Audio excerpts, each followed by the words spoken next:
There'll be like TikTok trends with like Nicolas Cage frowning and turning away. We're not a big brand that can afford celebrities, but guess what? You can take those ads, recycle them, reuse them, and suddenly you have Nicolas Cage in your ad. Today, I'm chatting with Amina Pasha, CMO of Thrive Market, a fast-growing US e-commerce retailer that offers natural and organic food. Unique to Thrive Market is its membership-based model. It's like having a Costco membership, and its use of data and insights to fuel expansion of its own private label products.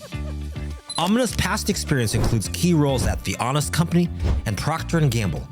So how do you take the scope and scale of a Procter & Gamble and apply its lessons to a direct-to-consumer membership model with a fast-growing and passionate niche audience? Let's find out with Amina Pasha. Doing it very holistically and intentionally, and we spent a lot of our efforts on the hook. We grew our hook rate by, 300%. What is a 3-second hook that you discovered that works great, and the 3-second hook that you thought would work great that just doesn't work at all? A 3-second hook that works great is very specific, typically a question like, can you get organic groceries for 30% less at these 3 stores? And we listed the 3 stores and we put Thrive Market. Solving an immediate life problem that someone's having, immediate answer, very clear. What hasn't worked is like a hook that focuses on... Welcome to Top CMO. I'm chatting with Amina Pasha, CMO at Thrive Market. And maybe a good starting off point is to talk about what it's like to really develop a mission-driven brand. And how is that different than just developing a brand when you're putting that front and center, and it's meant to attract a particular type of audience that would respond to that mission? Yeah, no, it's a great question. When you are marketing a mission-driven brand, you first have to then segregate the marketing and talk about what is the mission-driven brand. And really, I cannot take credit for this because I was not at the start of the company. It's really the founders who built this company from the mission first. It was not backed into a mission. It was born out of a mission. And the founders, we actually had 4 founders, Nick, Gunnar, Sasha, and Kate. Nick and Sasha continue to be part of the company. Nick is the CEO and Sasha's the co-founder and CTO there. They really had an upbringing where they saw how difficult it was to live a healthy lifestyle in the US. It was not accessible. Nick lived in Minnesota, where it was, at least 20 miles to get to a healthy grocery store. It was certainly not affordable. And it was just, almost complicated. But his mother really strived to bring that to that table and to have the children understand the importance of living a healthy lifestyle from a very young age. And so when this idea actually came to Nick, it just hit a light bulb. His whole upbringing was about this. And he suddenly realized this was a much bigger problem than just his family was facing. This was a problem the entire nation is facing of how healthy has become, a privilege and it's not a priority. Well, and I think one thing, just to define it a little bit, I think the mission is to make healthy living easy. You're an e-commerce platform. There's a mission there in terms of, what it means for the individual consumer or your customer, or you call them members, your member. Yes. But what about, how do you flesh that out into a mission-driven brand? So there's a clear mission. It's cool that it sounds like it emanates from the founders, from their upbringing, from, founder's mom, even, which is great. But then how do you flesh out all the other things? Because given that there's certain ways, a brand like that might need to behave. There's certain channels that would be important. There's certain other marketing considerations as you flesh that out into something that can be complete for the end consumer. Yeah, no, but so it does start from the founder story, because that then becomes everything on how you're going to be doing your business, right? Even before you get to what the brand is, the how you're doing your business, the sustainable shipping, how you're never going to, do air shipping, you're going to be carbon neutral, how you're going to be zero waste, how you're going to be carbon neutral, how you're going to be carbon negative.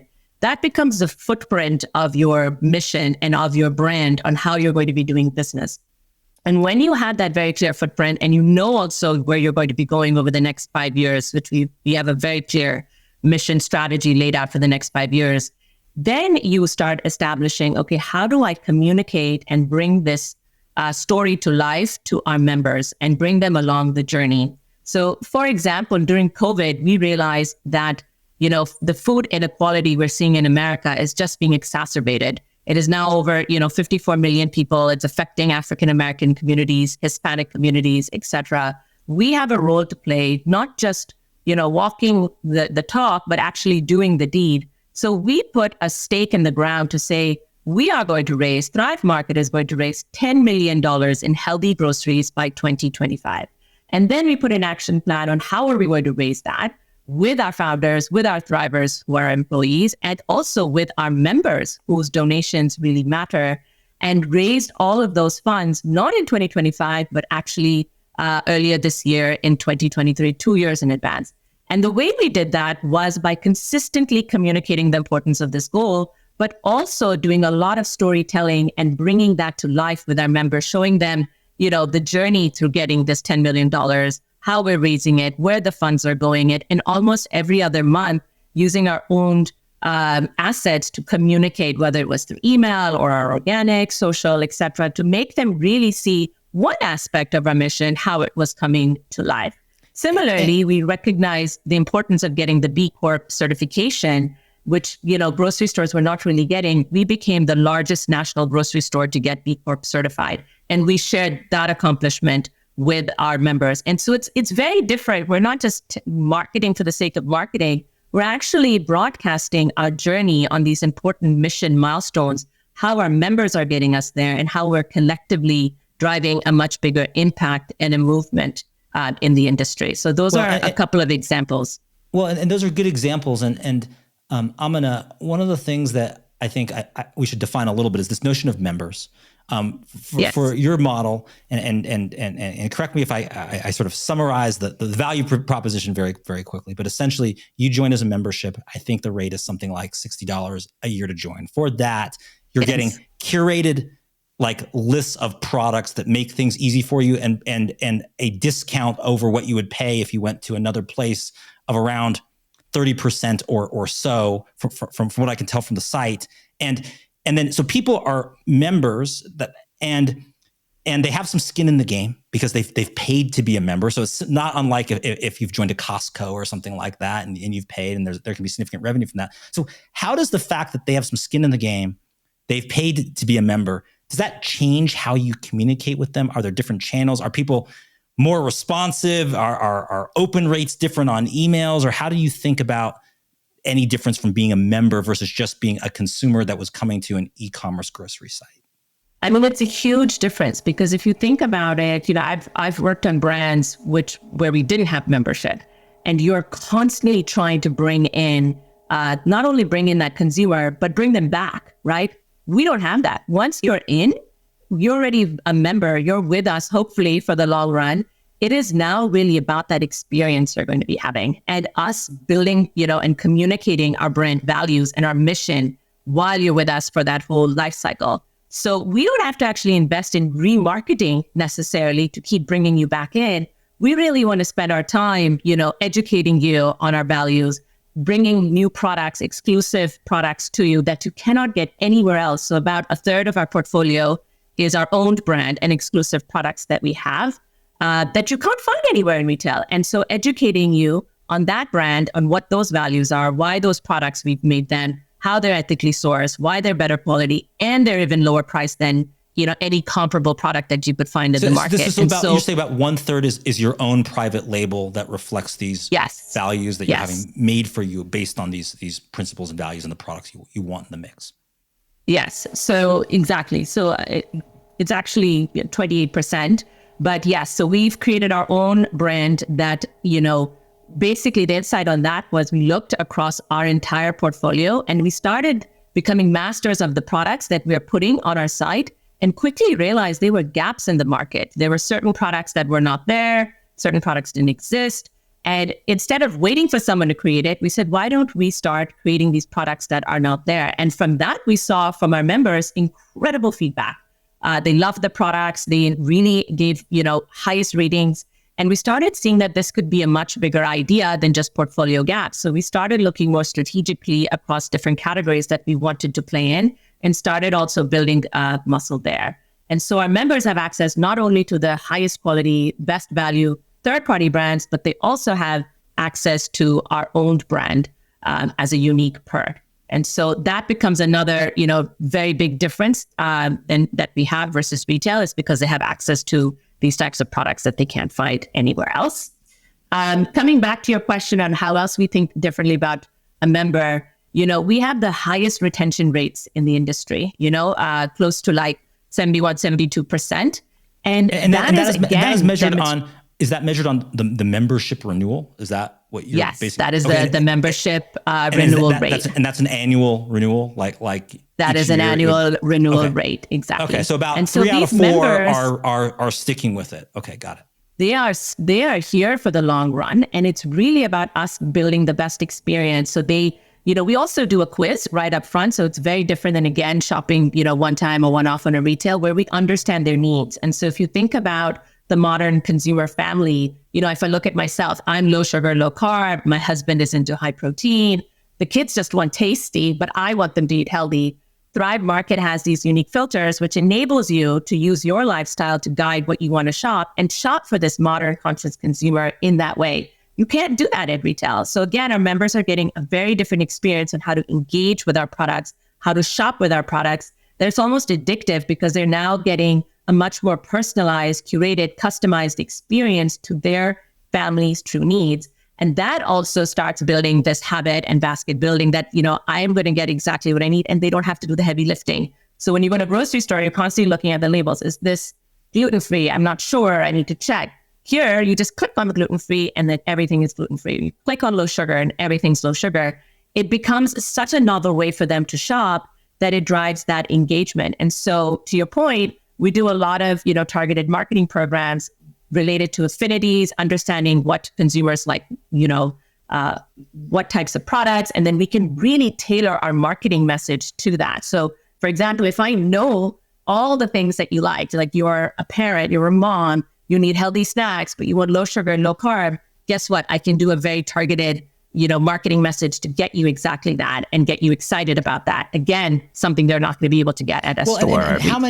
And how many different, when you think, you come from the traditional CPG world, you worked at P&G, Procter & Gamble, kind of like the sort of P&G discipline around this. And you even use a term that I recognize from a lot of, looking at sort of like personas or sort of need states. We use the term conscious consumer, which we've, as a marketing agency, we've done, I don't know, we probably work with, consumers, 100 or 150 CPG brands or companies. So conscious consumer comes up. What's different about what you're saying and where Thrive Market is positioned is when we do work, like one of our clients is Albertsons, Safeway, big, huge grocery chain. Usually a conscious consumer is like one persona type, which is just the conscious consumer that's into sort of healthy living, healthy lifestyle. They want to kind of bring out their best, but we're not subdividing that usually, because that's a segment and there's lots of other segments too that a Safeway or an Albertsons has to think about. So how do you break that down? Because you're entirely focused on this sort of healthy segment. And as you indicated, there's different aspects of that, whether you're a parent, whether what you want for yourself, whether something very niche about a certain diet that you've read about the Mediterranean diet, you want to pursue it now. How do you think about your personas and the need states you're trying to fill? Yeah, it is a psychographic for sure. So it does start, like to your point, with that, conscious, we call them wellness champions, who really are embracing the lifestyle. And so when we look at our audience as well, like who our members are, there really isn't like a demographic or a one size fits all. We have as many above the age of 50 as below the age of 35. We have, 60% are married. About half of them have kids. So half don't have kids, to your point. So you have like the city dwellers, but you also have the mom and dad with young parents. And so, average age is under the age of 5. So that they're these busy moms. And so we really look at conscious consumers overall, but then think about the cohorts of consumers types that they can be. And we do think like, the busy parent with like, 1 or 2 kids, a toddler age, is a very different psychographic than someone who is living alone and in a bigger city, but, may not want to go to the grocery store, may not have a good, healthy grocery store where they live.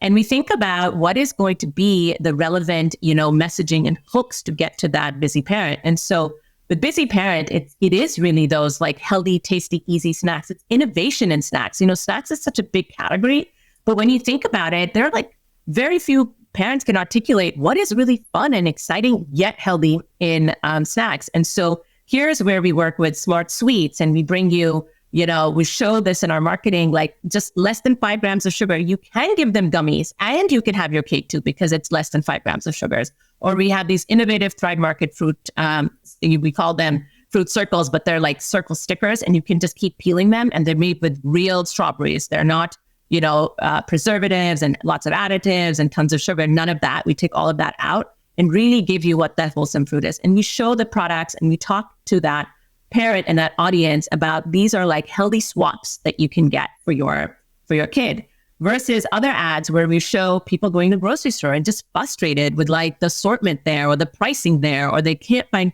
what they're looking for, and they're wasting time. And it becomes very obvious to someone who is struggling with that there is a better solution. And then we cross over like in TikTok and quickly show how easy and effortless it is, these quick filters, and how you get what you want, and you got your time back, but you also got your healthy and you got your sustainable. And so, which is an interesting value proposition in the sense, and maybe we won't talk a ton about the pandemic, but you started at Thrive Market, it looks like right about 2020, right in the midst of this. And I think one of the things that is interesting for where Thrive Market is positioned, and you alluded to in maybe savings of time. Obviously, during the pandemic, a lot of things that were not primarily virtual things like grocery shopping shifted over, and lots more people tried that. So I think the company seems well positioned for that. Also, health was obviously a big concern. For a lot of that, really focused on COVID. Then it kind of shifted because lots of us forgot about all the other stuff that go into health besides COVID as well. And you're talking about even a different value proposition, because obviously there was like the Instacart value proposition of like, hey, you just don't have to go to the grocery store. We'll bring it to you. Now you're even talking one level further, which is like the filters to find the stuff on Instacart and to go through it and see the ingredients, or, filter it for this very specific thing is kind of hard to do. So your savings time's there. So what has been the sort of marketing journey from when you started May 2020 to now? How has it changed, and what was the ride like during the pandemic, when you're at the intersection of like e-commerce, groceries, which was super impacted, and then healthy living, which was also obviously a key consideration during all of this? My God, it was a roller coaster ride. So I joined, and 6 months in, we went straight into the pandemic. And, the first trend that we remember seeing is we just started seeing certain essentials, which every grocery store did, just going up. And I remember talking to our ops and saying, we're seeing, and we had like, bamboo extracted toilet paper. So it's sustainable toilet paper. We're seeing, pastas and essentials, like all of this just skyrocketing. And the first journey was really a supply chain one. We actually had to turn off marketing because we were just exploding. It was just unreal and unprecedented. And even though we had stocked up as much as we could, because we're online, we could immediately see that this was external, not just internal. Even though we had stocked up, we still were at a point where we actually had to turn down marketing. And we had to be very intentional with whatever marketing we did have, that we were still bringing in the wellness champions in. Like we were bringing people who were healthy and sustainable and wanted to be members, and are not just coming in and coming out because they just wanted a toilet paper and that's it, because that is not our consumer. And we knew that. And so while we turned off marketing, we even had to do store hours, which I can't even remember that we did it, but we had to list certain timeframes because we just could not control the demand. It was very difficult. And I know a lot of retailers went through that. We got out of that period and we started very gradually turning back marketing on, and very intentionally thinking about really making sure we continue to bring the right consumer in. We don't want to bring people who come in and drop out after a month. We want the right consumer. So the marketing message really shifted. Pre-pandemic, we were very much about niche diets and lifestyles like keto, Whole30. These were some of our biggest lifestyles and diets. The immediate shift we started seeing is like people wanted to be healthy, but they had to survive. They could not have too constrained lifestyles and diets. And so one of the biggest shifts we made in our messaging was what I call do healthy your way. there is no right way or wrong way to do healthy right now. Take all that tone out of the marketing and be very inclusive. However, if you want to do healthy even one day, go for it. You need your wine. We have wine, biodynamic, healthy, low sugar wine. Have a glass of wine, get through your day. Because people were living day to day. I mean, it was really nuts. And so our marketing shifted to be a lot more inclusive, a lot more about doing healthy your way, and a lot more about, how we can help you get through this week, get through that, and be a trusted partner in this journey.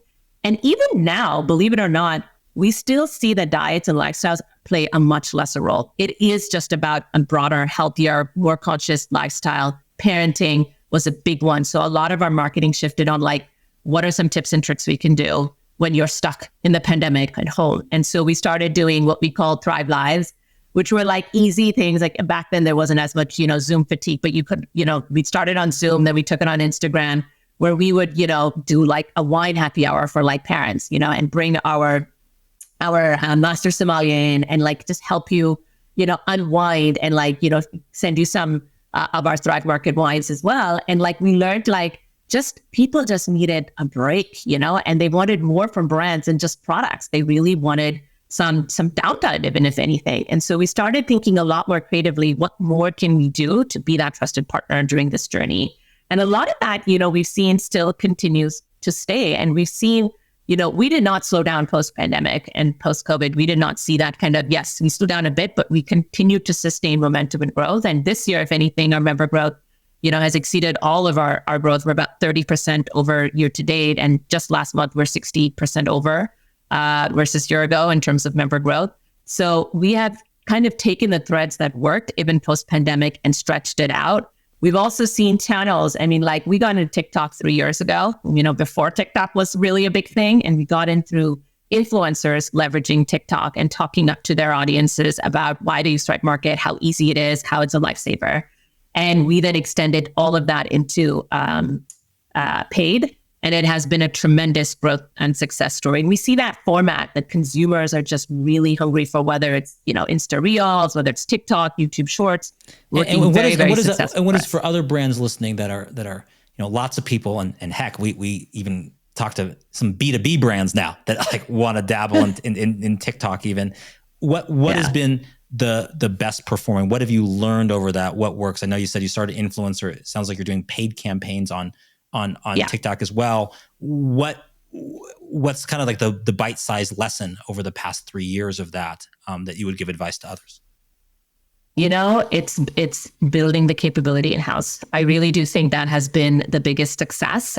We have brought in, talent that understands, the creative and the media, rather than bifurcating that. One team does the media, one team does the creative.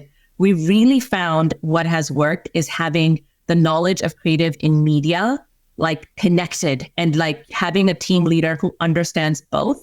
And so the leader we brought in, she has an understanding on the media side, she's understanding the creative side. We made her the leader for let's call it the TikTok squad, connecting a group of the creative teams, the media folks, all of them together, thinking about it holistically, but her telling them very clearly, here's what the best practices, here's what we need to do to win, here's a testing roadmap. And that team working as one synergistic team, not bifurcating, let's go figure out the creative separately, let's go figure out the media separately, doing it very holistically and intentionally.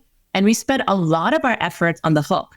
We grew our hook rate by, 300%, which is the first 3 seconds that a consumer is watching your ad, because we really figured out, what is it going to stick with someone? Why are they going to want to watch the rest of the ad? It's what you say in the first 3 seconds. And what is an example, just to get specific, and then I want to move on to sort of broader trends, but what is a 3-second hook that you discovered that works great, and the 3-second hook that you thought would work great that just doesn't work at all? Yeah.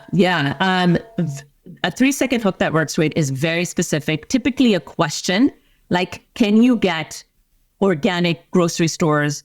Can you get organic groceries for 30% less at these 3 stores? And we listed the 3 stores and we put Thrive Market. And it's just so provocative, because you're suddenly wait a minute, can I get it at this store? No, I can't, but I can get it at Thrive Market. Wait, what's with Thrive Market? And then you watch the rest of the ad, because it solved a complete problem or pain point in your life. So think about a consumer's, life problem. Can I save, $400 this month on groceries? yes, you can't Thrive Market. Here's how, and then the secret. So it is a very problem solution, but it's like solving an immediate life problem that someone's having. They can't get healthy organic groceries for $300 less this month, but Thrive Market can come in and do that. And like immediate answer, very clear. What hasn't worked is like a hook that focuses on just sustainable or just healthy and sustainable. That's just not hard hitting enough for someone to really want to watch the rest of the ad.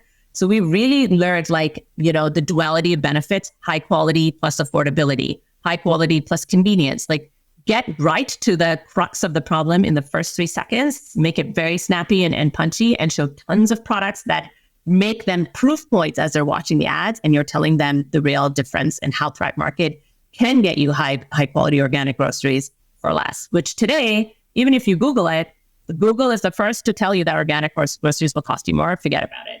We basically created ads that we call our Mythbusters that just take these myths away and show proof points at Thrive Market. And that's kind of the secret. And you just keep refreshing those hooks. We've also seen like trends, like there'll be like TikTok trends with like Nicolas Cage frowning and turning away. And we're not a big brand that can afford celebrities, but guess what? You can take those ads, recycle them, reuse them, and suddenly you have Nicolas Cage on your ads. And that was one of our top performing ads on TikTok. Surprisingly, our founder, Nick Green, was our viral ad on TikTok, which we never thought would happen because we tested it on Meta, and it wasn't, because there are a lot of founder ads on Meta. But when we did our founder ad on TikTok, there weren't really many founder ads on TikTok. And he was so provocative about how he was talking about Thrive Market and how you can save and your lifetime savings with Thrive Market that people just loved it. And it went viral. It became 60% of our spend that month. So you've got to really understand what it's going to take to like unlock a life problem in 3 seconds. And then someone's going to be interested to hear the rest of your ad. So that's the secret. Well, and once you figure it out, refresh it. And you've alluded to the team structure. I know one of the things that has really changed at Thrive Market is the embrace of remote work. And you went from 25,000 square foot offices to downsizing some. So how does that work for the marketing team, creative, media? You want them to collaborate. You just made a great point about not wanting it to be siloed. How does it work in sort of a remote first culture where you do have, some physical locations, which I understand are kind of through co-working spaces? Yeah, I think the key word for making remote first work is intentional. Everything we do is intentional now. Like it has to be. There is no more water cooler talk or rapid conversations happening offline. So it does take a lot more effort. It's about 600 people in the company. Is that about right? Or like a little under 500? So we have probably Fiend Food FC's 800, but we have like 250 in the headquarters. Okay. And we, just for context, we have now moved into WeWorks, which was a big, bold decision we made. We were about to move from our 25,000 square foot office to another office to another office.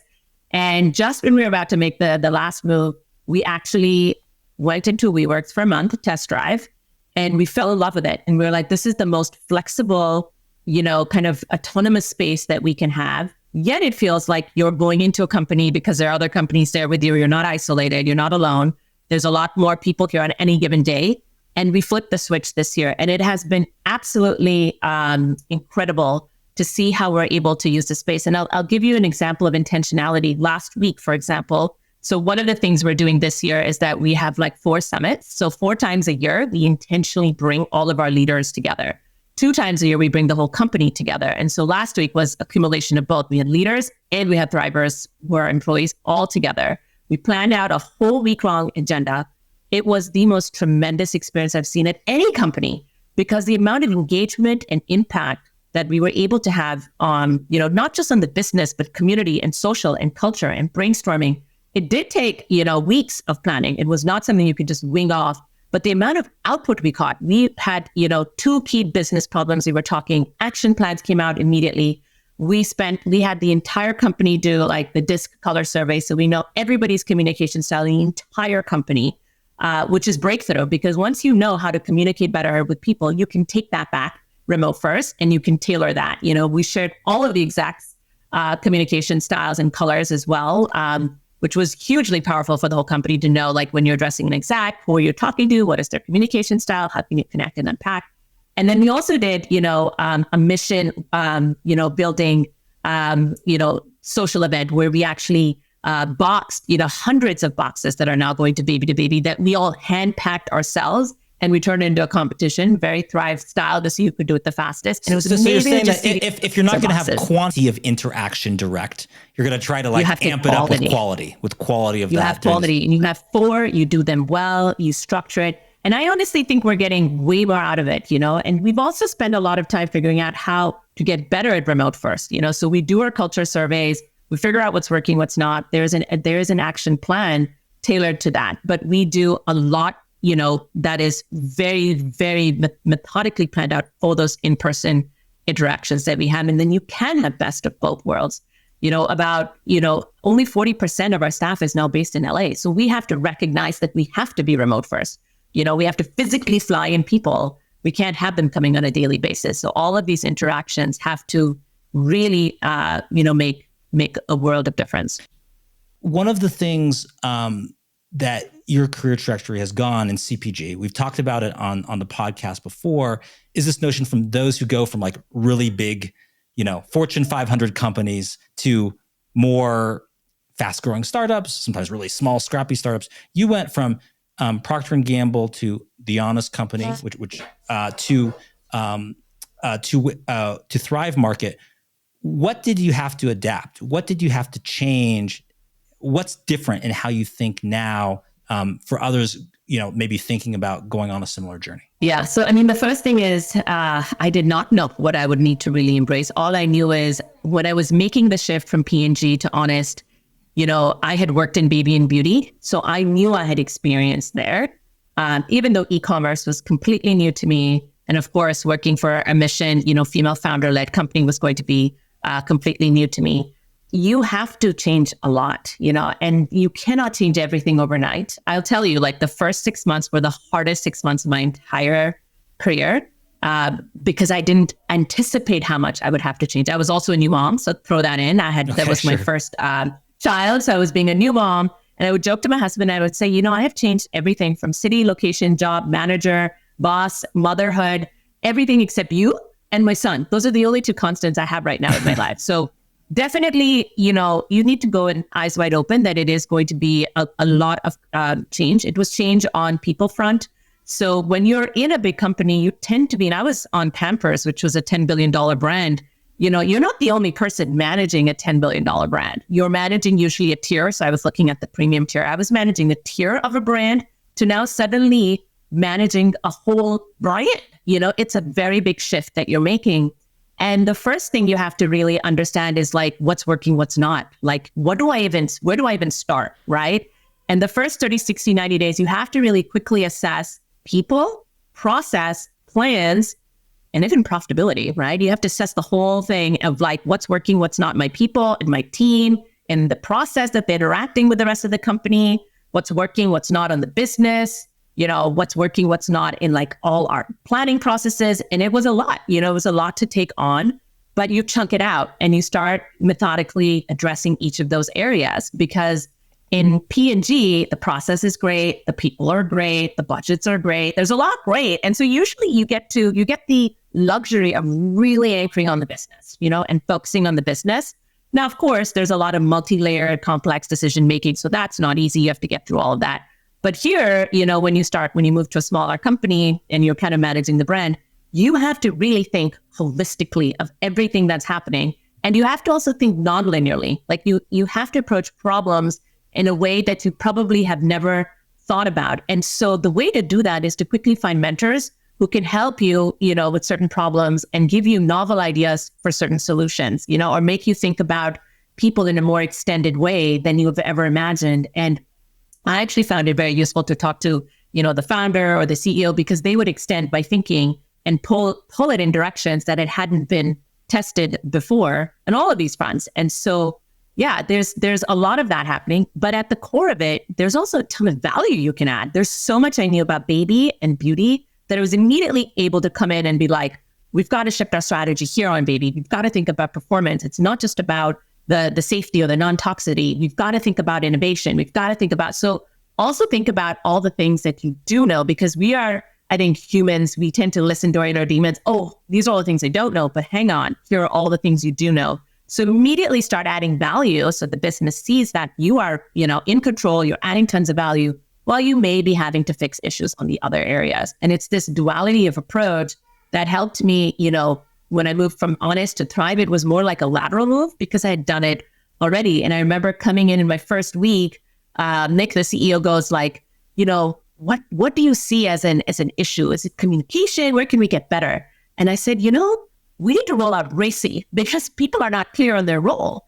And he was like, what's RACI? And as soon as I told him, he to this day thinks that I invented RACI, which I have definitely did not. But he embraced it so well. He's like, Amina, we need to roll this out across the entire company. And within a month, we had rolled out RACI, and it made roles and responsibilities so clear that meetings started becoming so much more effective when people know that they're the R and they're the driver versus the contributor, they're the process owner or the prover. Like getting that level of clarity in like a smaller company in like the first month, it's just monumental, And so these things you learn along the journey, but you've got to like do both sides, figure out what you don't know, start addressing that, but at the same time, add tons of value where you do know the business or the structure. If you've done e-commerce, you've done retail, where can you quickly add value? And it's those two things which, got me through success. It got me through some of the hard times on both sides. And I think RACI, by RACI, I think you mean like the sort of the framework of responsible, accountable, consulted, informed, yes, clarifying everyone's role. And it's amazing, I think, in all kinds of marketing programs, how much clarifying the role helps. And maybe with the phrase being like, if multiple people are responsible, then no one's responsible. Then exactly. Then it's very, very and unclear. How much ownership sits on, if you are an R, the responsible process owner, how much ownership lies on you? That meeting should be set up by you. You should be taking the meeting notes. You should be following up, like really driving that accountability and empowerment to the R. And that has been a big shift, we've wanted to see, is like getting not just our leaders, but like the next level of leaders up. And as your company matures and your, each level starts operating ideally a level above, the impact that can have on the organization is very profound, and it also it's a sense of, empowerment, but there's also a big sense of pride and reward going with that empowerment because you see it in the business impact and the results that type of leadership can bring. Well, and final two questions for you. One is just, we talked about the transition sort of from Procter & Gamble to the Honest Company and then to Thrive Market and different size and scale of company. What was it like specifically from the Honest Company to Thrive Market? The Honest Company is well known for being a kind of celebrity involved company with Jessica Alba's involvement in that company. What did you take with you from that experience in terms of like the role of celebrity marketing, the attention that draws, and maybe you're not doing it the same way now, but you do have, I guess, Nick Cage in your TikTok video.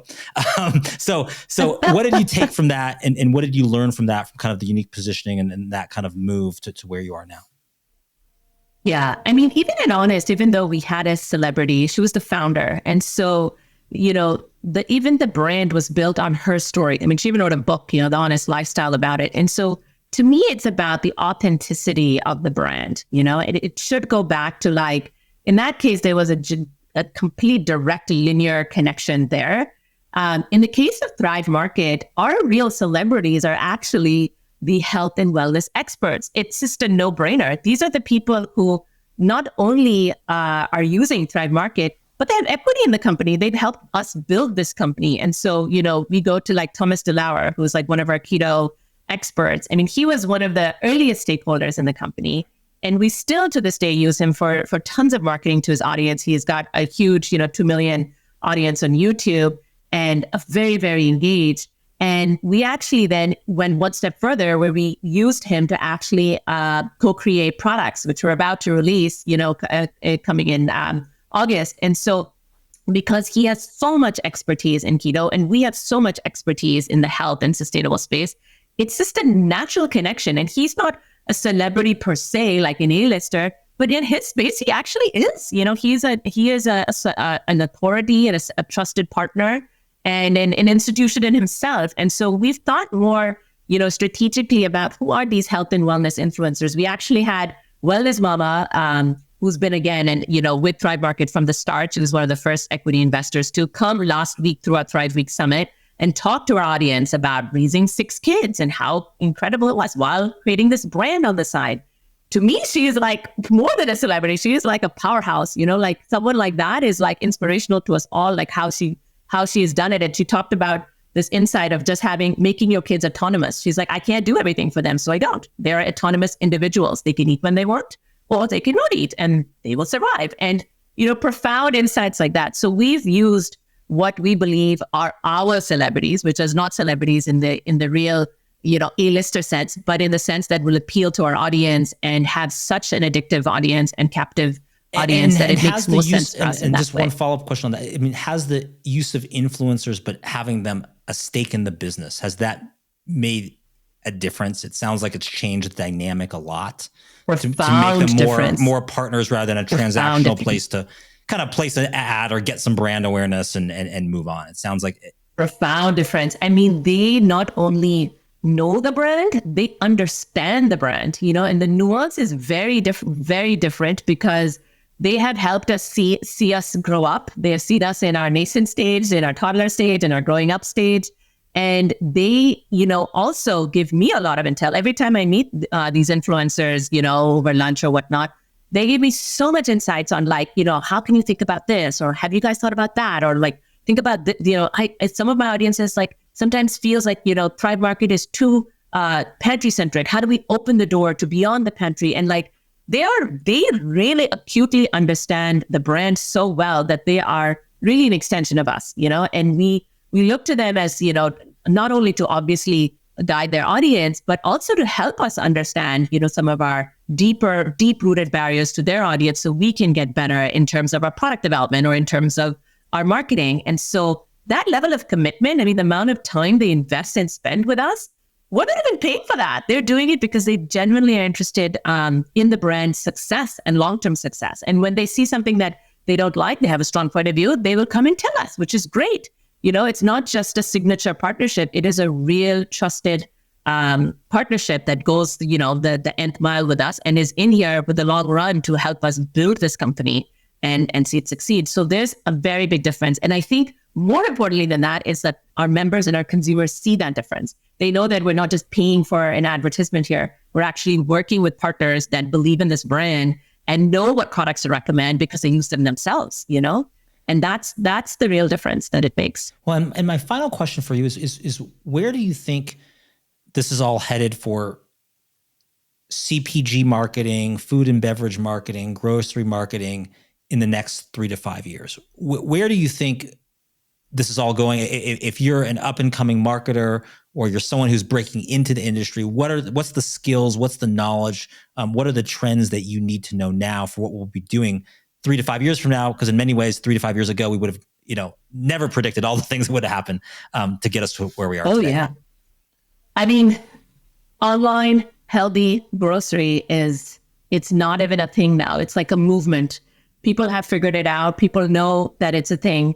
And, if you want to to me, I feel so lucky and blessed because I went into Thrive Market during the pandemic. I couldn't have picked a better brand to get into the pandemic with, but even coming out of, because this health conscious movement, and trend is not going away, right? People have woken up. They wanted to be healthy. In fact, there was a new consumer study that was saying if you could make 25% more money or be 25% more healthy, which one would you be? And everybody picked healthy because the reality is that people are realizing that health is truly wealth. They've seen it firsthand during the pandemic, gone away and what it does to you.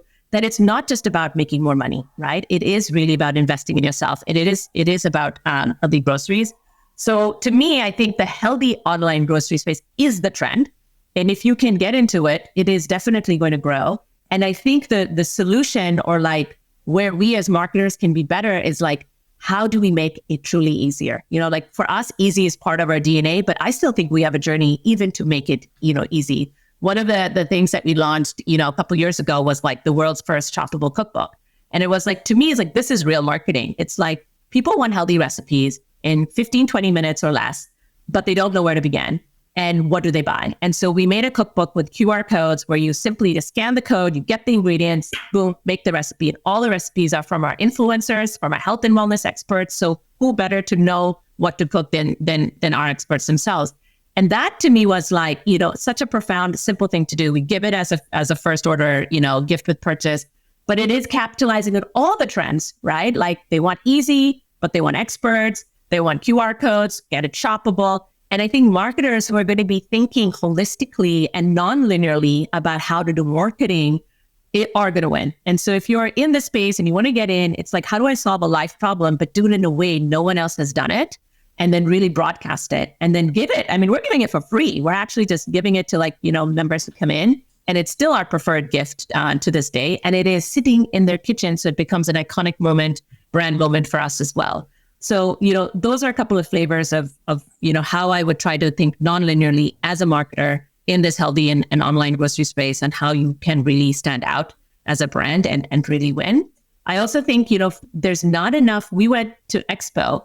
And Expo's great, so I don't want to go off and say anything, but really the innovation was not there. And so when we think about, the only categories we saw some innovation was beverages, and so like healthy, non-alcoholic, but taste like alcoholic drinks coming. And like, that was probably the biggest innovation we saw.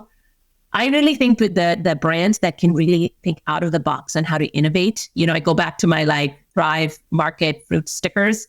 Like that's innovation. Like that's fun, tasty, but it's healthy too, and it's easy. Our overnight, oatmeals which are made with real dates and raisins. Put it in the fridge, add the water. Morning, you're done. 5 minutes done. You don't have to think about the innovative products that you can be building and doing that are going to enhance our consumers' lifestyle. You're going to win, right? Because there's just not that much innovation in food and beverage as you would want to think in this healthy groceries that there should be. When I still go to the traditional grocery stores, I see the same snack brands that I grew up with. There are hardly any healthy snack brands in these grocery stores. And yet on Thrive Market, we have Smart Sweets, and I've been like broadcasting them like anything. Try Smart Sweets, 3 grams of sugar. And so how can we find, better alternatives to having our cake and eating it too? And I think that's truly going to continue to be a space of innovation. According to Amina Pasha, one of the first things you need to do as a successful marketer is to recognize your role on the team. Whether you're steering the ship, adding value as a contributor, overseeing processes, or just giving approvals, clarity in these roles can help everyone work better. Don't know where to begin? Amina says the most important thing is to get a panoramic view so that you can gain a perspective on the entire business instead of zeroing in on just one part.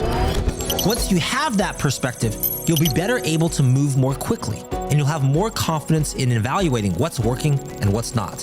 Something that you've got to do at high speed when you're at the helm of a fast-growing brand. What if you're facing a particularly perplexing problem? Amina says you don't have to solve it alone and can tap into the wisdom of mentors. Don't underestimate either the problem-solving power of engaging in meaningful dialogues with your founders or CEO. For fast-growing companies, it's not the hurdles in our path, but rather the spirit with which we leap over them that ultimately defines our journey. For Top CMO, I'm Ben Kaplan.